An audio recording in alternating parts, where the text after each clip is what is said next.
Hello প্রাণী everyone, জাদুঘর আসসালামু ফিশ আলাইকুম। অ্যাকোরিয়ামে ওয়েলকাম যাচ্ছি। Back to my channel Ishra Jahan blogs.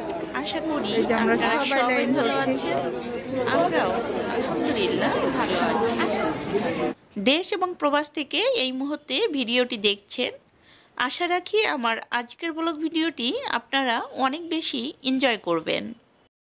আজকের ব্লগ ভিডিওটি আমি মূলত শুরু করছি দুপুর 2:30 থেকে। আজকে আমরা মূলত এসেছি চিড়িয়াখানায়, আর চিড়িয়াখানার ভিতরে প্রাণী জাদুঘর রয়েছে।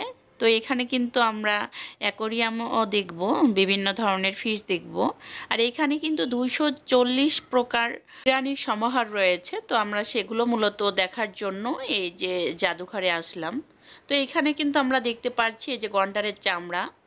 তো অনেক প্রাণীর কিন্তু এই যে চামড়া রয়েছে, তো সেগুলো একটু আপনাদের সামনে থেকে দেখানোর চেষ্টা করছি, যেগুলো আসলে আমি আগে কখনো দেখিনি। তো ভাবলাম যে একটু দেখি আর আপনাদের সাথে শেয়ার করি। কুমিরের চামড়া রয়েছে, বাঘের চামড়া, পশু বা পাখিতে ডিম পাড়ে সেই ডিমগুলো রয়েছে। তো সেগুলো কিন্তু আমরা দেখতেছিলাম আর ভালোই লাগছে। আমার কাছে মনে হচ্ছে যে চিড়িয়াখানার সার্থকতা এইখানে, যে এখানে সব কিছু একটু অল্পের মধ্যে দেখতে পারছি, এই আর কি। দর্শনীয় কোনো স্থানে গেলে সবার হাতে ক্যামেরা থাকবে, এটা স্বাভাবিক ব্যাপার। আর যেহেতু বর্তমানে এটা হচ্ছে ডিজিটাল যুগ, আর এই যুগে সবার হাতে ফোন থাকবে, এটাই স্বাভাবিক। তো সবাই কিন্তু এখানে ভিডিও করতেছিল, আর আমিও আপনাদের সাথে যে ভিডিও করে দেখাচ্ছি, আমার সাথে কিন্তু আপনারাও দেখতে পারছেন। যেহেতু পরিবার নিয়ে এসেছি, আমার এবং আমার ননদের পরিবার, তো আমরা যেহেতু সবাই এখানে গল্প করতেছি আর দেখতেছি, বেশ ভালো লাগছে, বোরিং ফিল করছি না। আর সেই সাথে আমাদের দুইটা বাচ্চা আছে, তো এই দুইটা বাচ্চা কিন্তু কিচিরমিচির করতেছে, এটা কি ওইটা কি, বিভিন্ন ধরনের প্রশ্ন করতেছে। ছোট বাচ্চারা যেটা দেখে জানার আগ্রহ বা শিখবে।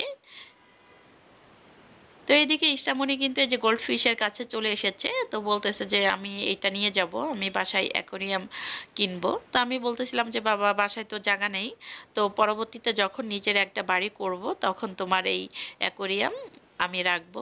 হয়তো তখন তোমার বয়সটা বেড়ে যাবে, কিন্তু তোমার এই শখগুলো আমি ইনশাল্লাহ পূরণ করব। তো এই যে একটার পর একটা কিন্তু অ্যাকোরিয়াম দেখতেছে, আর সেই সাথে বিভিন্ন ফিশের সাথে কিন্তু পরিচিত হচ্ছে। আর বাচ্চা কিন্তু অনেক খুশি হয়েছে। বাচ্চারা খুশি হইলে অনেক ভালো লাগে, যে না, কোথাও ঘুরতে এনে ওদের খুশি করতে পারছি, এটা আমার কাছে মনে হয় সবচেয়ে বড় পাওয়া। অনেকক্ষণ ঘোরাঘুরি করলাম, আর বাচ্চারা যেহেতু আছে একটু খাওয়া দাওয়া করতে হবে, এটা একটা স্বাভাবিক ব্যাপার। তো ওই যে দেখতে পাচ্ছেন সবাই কিন্তু হেঁটে হেঁটে পশু পাখি সব কিছু দেখতেছিল।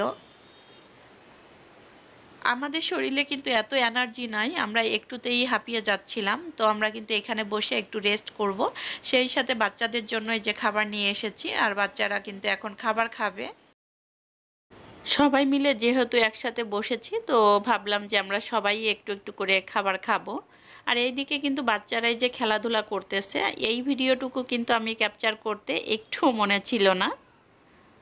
আজকে কিন্তু তোমাদের ভাইয়া দায়িত্ব নিয়েছে যে বাচ্চা দুটাকে সেই টেক কেয়ার করবে। আমরা যেহেতু হাঁটতে হাঁটতে হাঁপিয়ে গিয়েছি, আমাদের কিন্তু অনেক বেশি কষ্ট লাগতেছে। আর তোমাদের ভাইয়া কিন্তু এই যে ছিনা এবং ইষ্টামণিকে দুজনকে খাবার খাইয়ে দিচ্ছে। তো এখন কিন্তু এই যে আমরা সবাই মিলে একটু একটু করে খাচ্ছি। চিড়িয়াখানায় আসলে আপনার শরীরে কিন্তু অনেক এনার্জি নিয়ে আসতে হবে, তা না হলে আপনি কিন্তু কোনো কিছুই দেখতে পারবেন না। যেমনটা আমরাও কিন্তু দেখতে পারিনি, এই যে পুরো হাঁপিয়ে গিয়েছি। সবাই মিলে অল্প খেলেও এতে কিন্তু অনেক বেশি শান্তি, যে অল্পতেই পেট ভরে যায়। তো আমাদের সবারই কিন্তু পেট ভরে গেছে, আর আপু লাস্টে বলতেছে যে আমি পান খেয়ে একটু খাওয়াটা পুরো ফিনিশ করি। তো খাওয়া দাওয়া করে একটু গল্প করেছি আমরা সবাই মিলে, তারপরে কিন্তু এই যে আমরা এখন বাসার দিকে রওনা হয়েছি। এসেছিলাম সকাল 10:30টায়, আর এখন বিকাল 5টা বাজে। তো এখন কিন্তু এই যে আমরা চলে যাচ্ছি। দেখতে পাচ্ছেন এই যে যাওয়ার সময়ও কিন্তু লম্বা সিরিয়াল রয়েছে, আর সব মানুষগুলো কিন্তু এখন বাসায় যাচ্ছে। আবার অনেকেই কিন্তু এই সময়টা এই চিড়িয়াখানার ভিতরে আসতেছে।